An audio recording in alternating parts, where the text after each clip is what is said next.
Hello, good afternoon, ladies and gentlemen. My name is Max, not Dr. Max, at least not yet. Thank you very much, though. I really appreciate that. So I want to talk to you guys about, let's see if I can balance this clicker microphone situation. Hey, that's me. This is me. See, Mayo Doctor. So I want to talk to all of you about something that is quite special. I want to talk to you guys about purpose. Now, when I say purpose, many of you may think about different things. Some of you may think about life's calling. Some of you may think about destiny, these big heavy words. Some of you may think about motivation, what motivates you, or even a cause that some of you are passionate about. And all of those are really wonderful things that are commonly associated with purpose. But if I were a betting man, I bet that there was one word that none of you thought of. River. How many of you thought of the word river when I said purpose? None of you, right? Right? And that's okay, right? Because normally the word river is not associated with purpose. But that's why I'm here today, because I would like to submit to all of you an idea, a new paradigm. Perhaps a river is like purpose, and your purpose is like a river. Let me explain. And so when we think about rivers, what comes to mind? What's something that usually people think about when they think about rivers? They think about flows. They think about movement. A river is a flow that is like a pulse that brings life to any environment that it's in. And just like that, we are supposed to have our own purposes. So,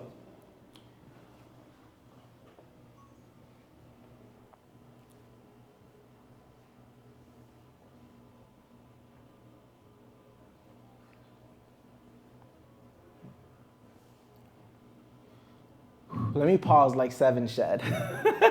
Let me pause. Okay, so a river brings life to any environment that it is a part of.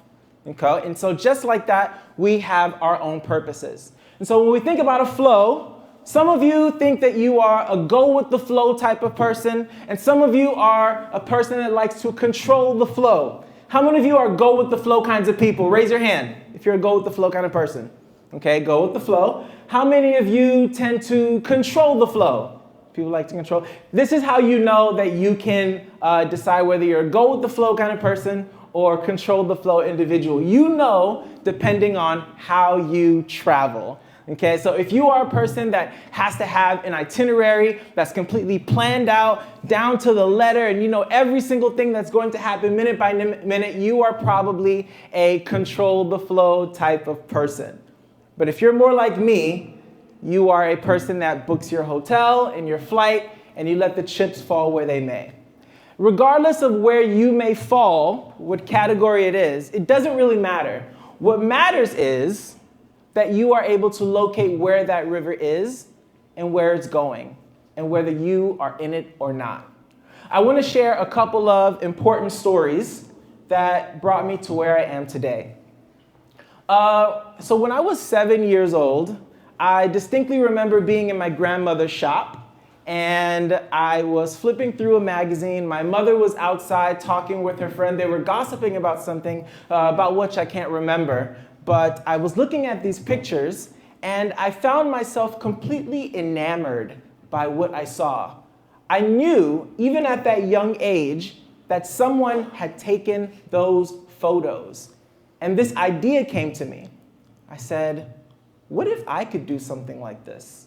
And so I got really, really excited, and so I ran outside and I said, Mom, listen up, I got an idea. I think I want to be a photographer. And without skipping a beat, my mom looks at me and says, boy, they don't make no money. And then we're right back to talking with her friend.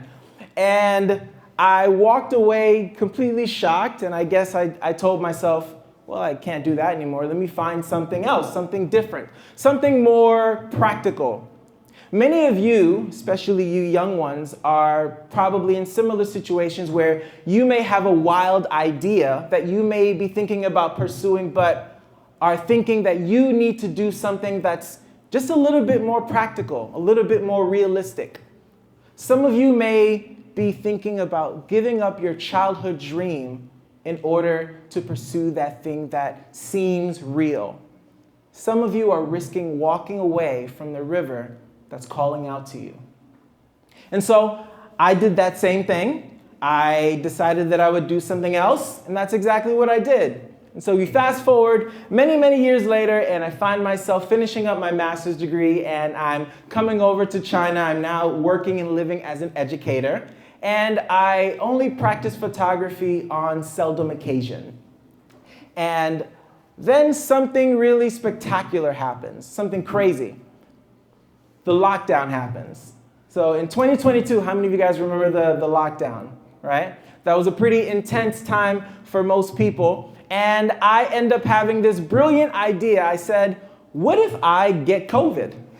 And that's exactly what I did. I got COVID, and then I received a phone call stating that I was now the lucky recipient of the COVID getaway vacation. And they were coming for me immediately.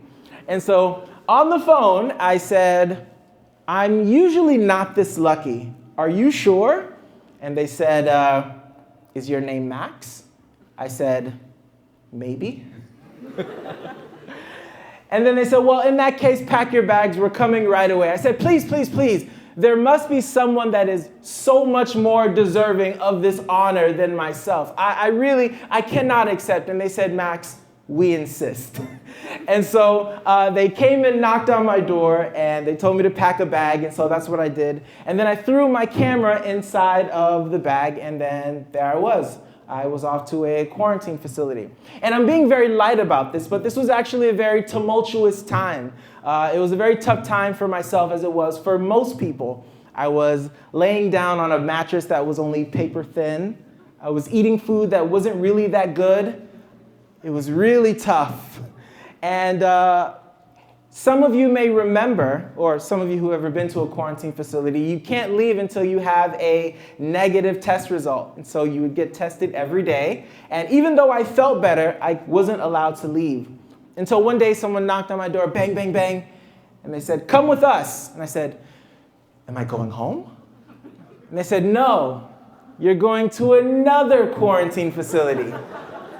And I said, wow, I'm so excited. Thank you so much for this honor. I really appreciate it. So they take us to another quarantine facility, but this one is much worse than the one that I was at before. This place was not like the first one. The first place was I had my own room. I had a single roommate. We had our own beds, our own showers. It wasn't ideal, but it wasn't like the second place. The second place was a giant warehouse, and there was just nothing but cots and beds, and it was a giant light that never turned off 24/7. I was now in my third week in this quarantine facility, and I could see the hopelessness on people's faces. It was a dark time. Everyone felt like they were powerless to change their situation. And I also felt that same thing. And so I did what anyone in my situation would do. I curled up in a ball in my little cot, and I just tried to close my eyes. I wanted to escape. I wanted to escape and get out of the situation that I was in, and when I did so, I retreated into the recesses of my mind, and there popped in an idea. This idea was, hey, Max, why don't you take pictures of this? And so I said, all right. Let's do it. So I grabbed my camera out of the bag, and I just started to walk around, click, click, click, took more pictures and more pictures. And then before I realized it, it started to feel good. I wasn't angry as I was before. I wasn't as anxious. And then one idea led to another, and then I realized, well, why don't I talk to some people?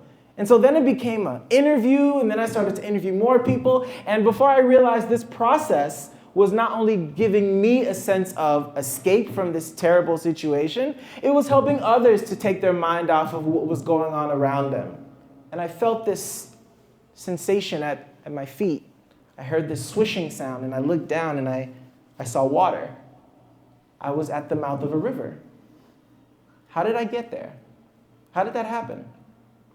This became an entire blog post that I ended up putting on a website that I developed during this time. And it became a huge success. It was a huge hit and everyone responded to it. They poured out lots of comments and support, and it was very meaningful. And in that time, I realized that, hey, this thing that I thought about and I'd forgotten after so long had come back to me. So I created these stories, and then they led to a friend of mine offering me another wonderful opportunity. And so she offered me to come to visit and document a village in Guizhou, China. How many of you from Guizhou, if anyone's from Guizhou? A village called Huanggang, where there are local Dong and Miao minorities that live there. And so I said, sure, why not? And so that's what I did. I got on a plane and I flew to Guizhou, and then from Guizhou I took a train, and then from train I took a car all the way up a mountain until I got to this very far away place. And it was probably one of the best decisions I've ever made and one of the highest experiences I've ever had in China, because I lost myself there. I lost track of time because I got there right during the celebration of Spring Festival. And I was able to experience not only the Spring Festival festivities, I was able to enjoy wonderful food, I was able to see and hear new languages and clothing and customs. I was able to witness both a wedding and funerals within the same week, and it totally blew me away.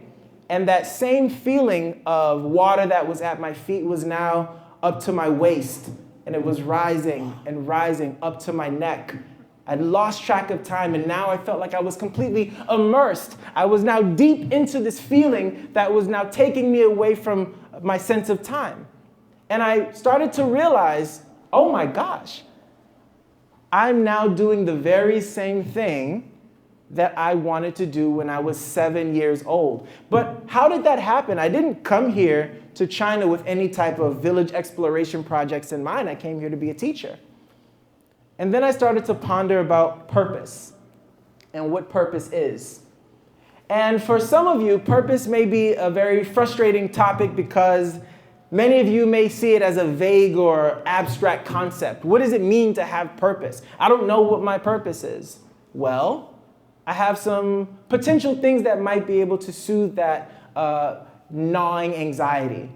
For some of you, I think it would be good to try to reconnect with some of those childhood dreams, because those things that we see and believe are possible when we're at our most innocent are often an indication of our bents, our predispositions, our talents, and even our directions for life.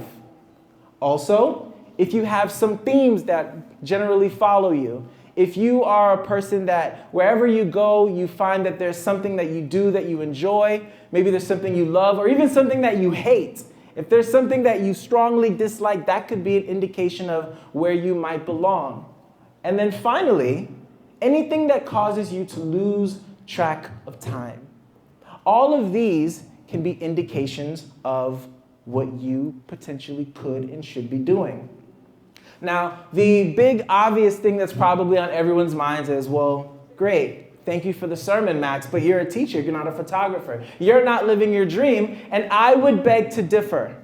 In my work, I found a way to blend my creativity with what I teach. And that's what I'm getting at. Many people, when they think about their future, they only think about things in a one-dimensional state of view. They think about their occupation, they think about what pays them. But I'm talking to you about purpose. And those things don't have to be mutually exclusive. You can do something and integrate your passions, your desires, and the things that fill you to make you a more unique individual. And so how do you do that? You do this by saying yes. You stop and you feel where the water is moving. What directions are they going in? Where are they pushing you?